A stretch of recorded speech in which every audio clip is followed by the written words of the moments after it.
उदयपुर में stamp vendors मंगलवार को हड़ताल पर उतर गए। ये हड़ताल बुधवार तक चलेगी। राज्य सरकार ने स्टाम्प बिक्री की लिमिट 3 लाख से घटाकर 50,000 कर दी, जिसको लेकर स्टाम्प वेंडर्स खासे नाराज हैं।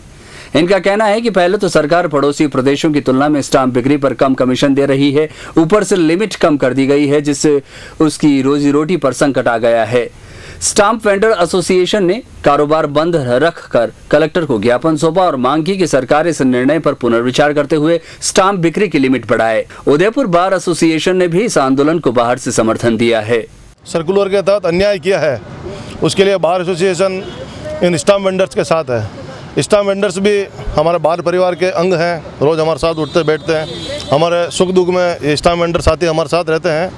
इसलिए हम सरकार से मांग करते हैं कि वो जो उन्होंने नए नियम बनाए हैं, 3 लाख रुपए तक के स्टाम्प के बजाय 50,000 रुपये तक के स्टाम्प की बात है, और जो ई स्टाम्पिंग वाली पूरी बात है, उसके कारण जो स्टाम्प वेंडर है उनको काफ़ी आर्थिक परेशानी का सामना करना पड़ेगा, उनके सामने रोजी रोटी का संकट खड़ा होगा।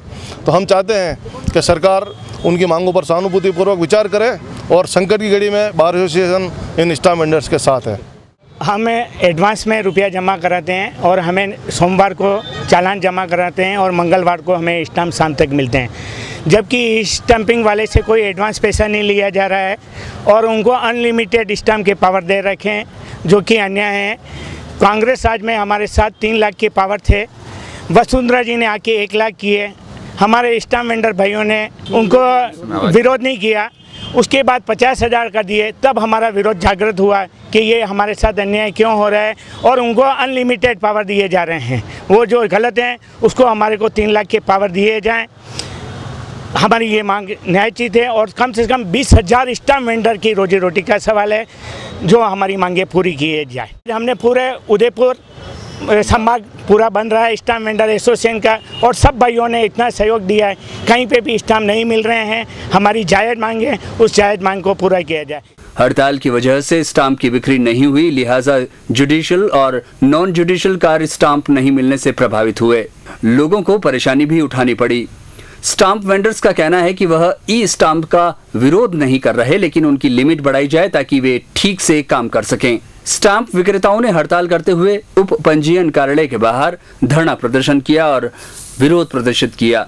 हमारे यहाँ रोज की 50 रजिस्ट्रियाँ होती है और गवर्नमेंट द्वारा इतनी डीएलसी बढ़ा दी गई है कि किसी भी रजिस्ट्री में 1 लाख, 1.5 लाख, 2 लाख से कम स्टाम्प नहीं लगते हैं। किंतु राज्य सरकार के अभी इस नियम के अनुसार 50,000 से ज़्यादा स्टाम्प नहीं लगा सकते हैं। हमारे यहाँ बहुत से ऐसे लोग आते हैं जो उनको ई स्टैंपिंग में अंग्रेजी में लिखना नहीं आता, पढ़ना नहीं आता, उनको ई स्टैंपिंग में जाकर के पैसे जमा कराने पड़ते हैं। कभी कभी तो ई स्टैंपिंग वाले उनका जो कागज़ निकाल के देते हैं वो गलत निकल जाता है, तो उसका हर्जाना भी उनको भुगतना पड़ता है। सरकार इसके लिए कोई कार्य नहीं कर रही है, जबकि हमारा 3 लाख का हमारा स्टाम्प है वो रखा जाए, जिससे क्या सब लोगों को सुविधा नहीं हो, ई स्टैंपिंग चले। हमारे को उससे कोई विरोध नहीं है, परंतु हमारी मांग ये है कि हमारे को 3 लाख स्टाम्प तक संख्या। 2 दिन की हड़ताल के चलते सरकार को स्टाम्प बिक्री से होने वाली लाखों रुपए की रेवेन्यू का नुकसान होगा।